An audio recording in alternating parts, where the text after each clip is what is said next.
Directive principles of state policies అంటే ఏమిటి? పేర్లోనే ఉంది. ఈ రాష్ట్రాలకు ఇచ్చినటువంటి డైరెక్షన్స్, అంటే రాష్ట్రాలను ఏ విధంగా అభివృద్ధి చేసుకోవాలనే దానికి ఇచ్చినటువంటి డైరెక్షన్స్ అన్నమాట. ఓకేనా? సో ఇవి మేజర్గా 3 ఐడియాలజీస్ నుంచి వచ్చాయి. ఈ 3 ఐడియాలజీస్లో 36 నుంచి 51 ఆర్టికల్స్ వరకు ఈ 3 ఐడియాలజీస్లో కొన్ని ఆర్టికల్స్ని చేర్చి వాటి ద్వారా రాష్ట్రాలను ఏ విధంగా అభివృద్ధి చేసుకోవచ్చు అనేటువంటి వాటిని రాష్ట్రాలకి డైరెక్షన్స్గా ఇచ్చారు. ఈ 3 ఐడియాలజీస్ ఏంటి అంటే సోషలిస్టిక్ ఐడియాలజీ. ఓకేనా? సోషలిస్టిక్ ఐడియాలజీ అంటే ఏంటి అంటే సామాజిక ఆర్థిక నిపుణులు ఎవరైతే ఉంటారో వాళ్ళు కొన్ని రకాలైనటువంటి ప్రపోజల్స్ పెట్టారనమాట. ఆ ప్రపోజల్స్ కనుక ఆచరించినట్లయితే రాష్ట్రాలను అభివృద్ధి చేసుకోవచ్చు అనేది వాళ్ళ అభిప్రాయం. వాళ్ళ అభిప్రాయాల నుంచి కొన్ని ఆర్టికల్స్ తీసుకున్నారు, లైక్ 38, 39, 41, 43, 47 లైక్ దట్. సో దీని మీద నేను మళ్ళీ కావాలంటే వీడియో చేస్తాను డీటెయిల్స్గా ఏవైతే ఈ ఆర్టికల్స్ ఉన్నాయో వీటన్నిటి మీద. ప్రస్తుతానికైతే ఈ 3 ఐడియాలజీస్ ఏంటనేది చూద్దాం. నెక్స్ట్ సెకండ్ ఐడియాలజీ వచ్చి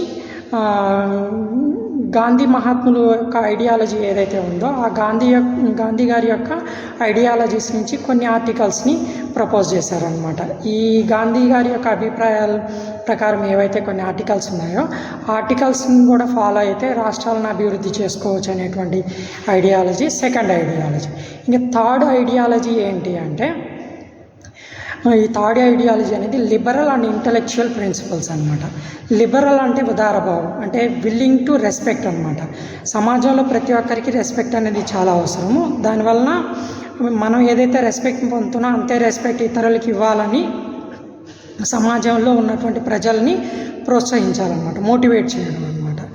నెక్స్ట్ ఇంటలెక్చువల్ ప్రిన్సిపల్స్ అంటే ఏంటంటే ఏవైతే ఇన్నోవేషన్స్ చేస్తారో, ఇన్నోవేషన్స్ అంటే ఆవిష్కరణలు, కొత్త ఆవిష్కరణలు ఎవరైతే సమాజంలో ఉన్న వాళ్ళు చేస్తారో ఆ కొత్త ఆవిష్కరణల్ని ప్రభుత్వం ప్రోత్సహించి వాటికి సపోర్ట్ చేయడం ద్వారా ఆయా రాష్ట్రాలని అభివృద్ధి చేసుకోవచ్చు అనేటువంటిది ఇంకొక ఐడియాలజీ అనమాట. ఈ 3 ఐడియాలజీస్ కింద మొత్తం 36 నుంచి 51 ఆర్టికల్స్ వరకు ఈ డైరెక్టివ్ ప్రిన్సిపల్ ఆఫ్ స్టేట్ పాలసీస్ని ఉంచారనమాట. ఇవి కేవలం రాష్ట్రాలకు ఇచ్చినటువంటి ఒక డైరెక్షన్స్ మాత్రమే, ఏ విధంగా అభివృద్ధి చేసుకోవాలనేది.